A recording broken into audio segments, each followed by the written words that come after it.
солҳои ахир таваҷҷӯҳи шаҳрвандони тоҷикистон ба омӯзиши забонҳои хориҷӣ бештар ба мушоҳида мерасад.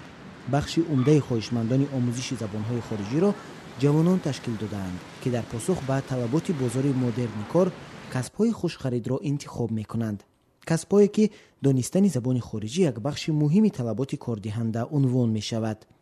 ин аст ки дар саросари кишвар марказҳои зиёди таълимии забонҳои хориҷӣ таъсис ёфтаанд ва бар ивази аз 100 то 500 сомонӣ ба хоҳишмандон барои як даври таҳсил забон меомӯзанд.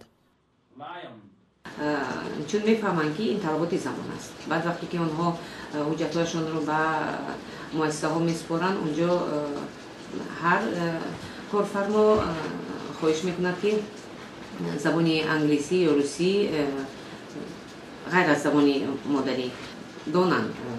метавонанд хеле зиёд аз интернет истифода баранд ва маводҳое ки барои омӯзиши ихтисоси онҳо лозим аст, аз он истифода баранд. метавонанд адабиёт пайдо кунанд, чун мо наметавонем фақат дониши худамонро бо донистани забони модарӣ маҳдуд кунем. дар бисёр марказҳои забономӯзӣ аз фановариҳои муосир истифода мешавад ва ба толибилмон соҳибони забон дарс мегӯянд. ҳоли ҳозир дар ҷомеаи Тоҷикистон аксарият ба омӯхтани забони англисӣ ва русӣ бартарӣ медиҳанд, аммо бозори забонҳои арабӣ, олмонӣ, чиноӣ, туркӣ ва ҳинду низ гарм аст.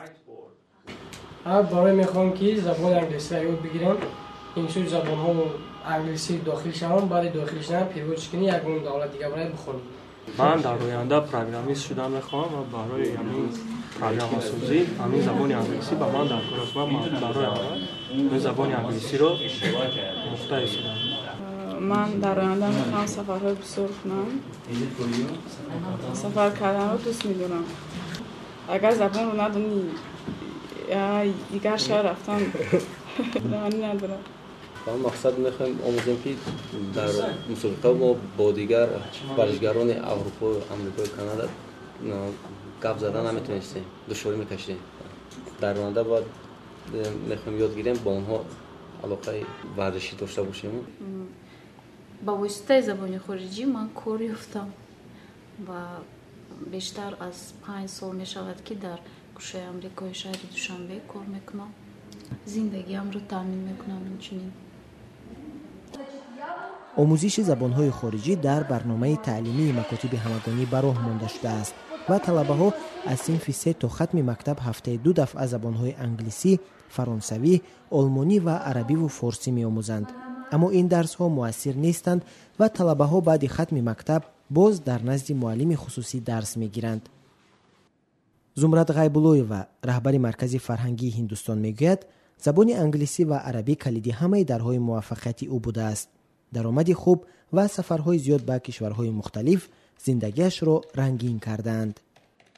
اولی مرتبه سالی 1999 وقتی که من به انگلیس اومدم، من با چنین خلاصه اومدم که دختری توجیک که در مکتب میانه شهر دوشنبه رو تحصیل کرده است، با اون دانشی که در دانشگاه تکنیکی تاجیکستان گرفته است، من در برابر دیگر علوم با تمام علوم گفتگو کرده، گپ‌های ویو رو فهمیده، فکر خودم رو بیان کرده تونستم و با چنین خلاصه اومدم که از دانش، از جهت کاربری یکی از ملت‌های بسیار پرقوت هستیم.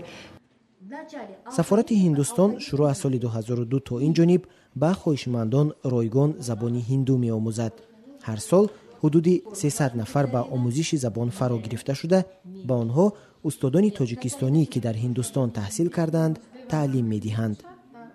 همچون تجربه آموز به وزارت خارجه اومدم و میخوام که در فعالیت منبعد من این زبان همچون زبان اساسی شود و توجه اساسی من به این زبان از اون خاطر است که مدنیت فرهنگ کشور هندوستان را آموزم.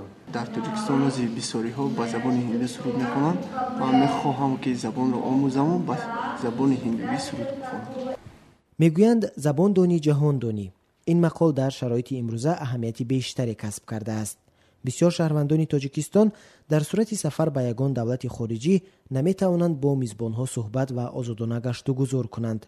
ندانستن زبانهای خارجی مخصوصاً زبان انگلیسی همچنین استفاده کامپیوتر و کار در اینترنت را برای بسیاری‌ها مشکل کرده است و آنها عمدتاً با گرفتن اطلاع از صفحه‌های روسی، محدود می شوند.